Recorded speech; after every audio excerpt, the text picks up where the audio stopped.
So, your first question might be to know from this capsule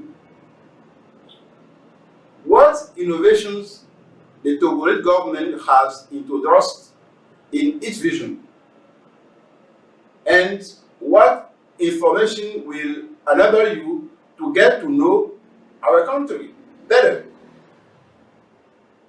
Well, the first thing is the considerable efforts that the government has made for infrastructure.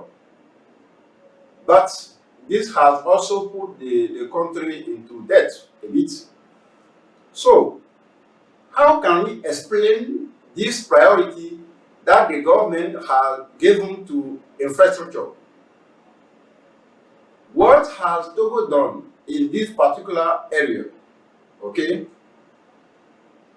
Look, I'm sure that before the 2010s, very few people perhaps knew Togo internationally, if not anecdotally.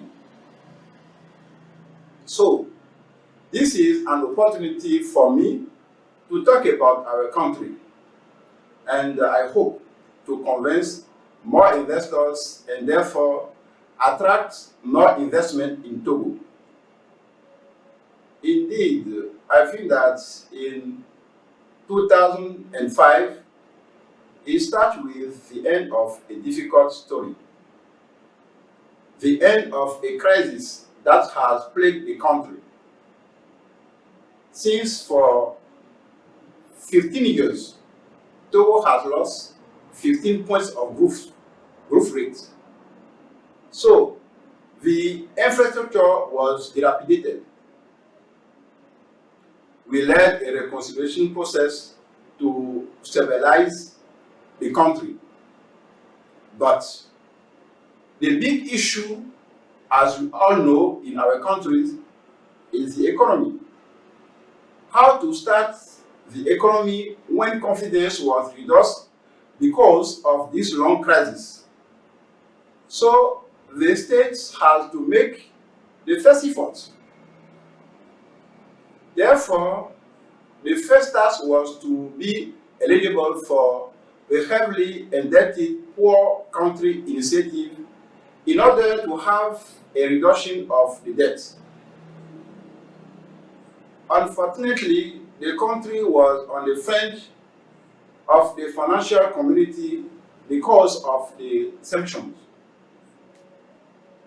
As a result, this initiative allowed us to reduce our debt level, which was high, of 100%, only slightly though. We only reduced it to 40 or 41%. Nevertheless, it was necessary to invest because without that, nothing was possible and the investment had to be productive. So, Togo naturally chooses to invest in infrastructure because it corresponded a little to the vocation of our country. Togo has also been a crossroads of trade, a country of transit. But when you have an airport that is in poor condition, that has not been well maintained, when we have a port that is in a somewhat lethargic situation, no, you cannot do anything with that. And the roads were dilapidated when we depended a lot on other countries. Because the port of Lome has always been a free port. So it is a port that is also available to the hinterland countries. We told ourselves that if the state did not make the initial efforts, we will not attract the attention of the private sector. We will not draw attention to our country, and we wouldn't move forward. So that's why Togo took the risk of investing in the port. And this thanks to the support of its private sector partners, in particular MSC and Bolloré logistic companies. Togo has also built roads because when you have a port, you need to have the rest. So Togo has built 1,500 kilometers of roads, more or less. The government has also invested in energy. And this has allowed us to have a growth rate of about 5%, except in 2020 because of the crisis linked to COVID-19.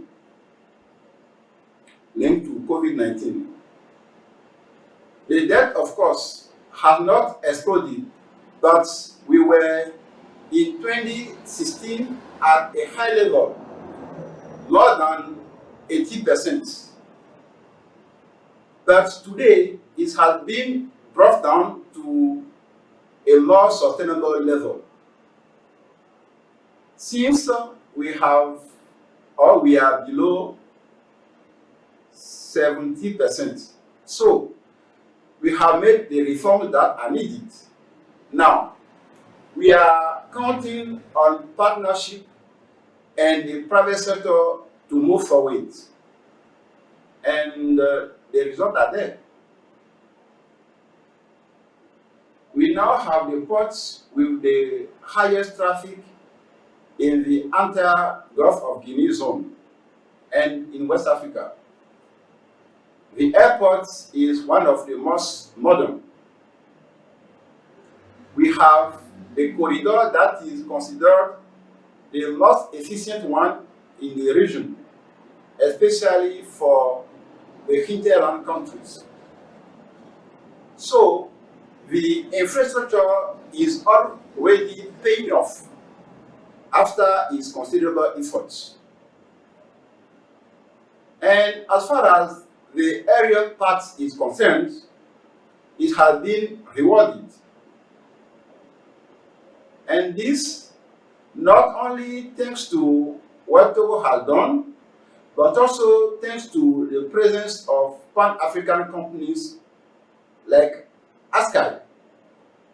Togo has been instructed within the African Union with the role of champion for the issue of open skies policy.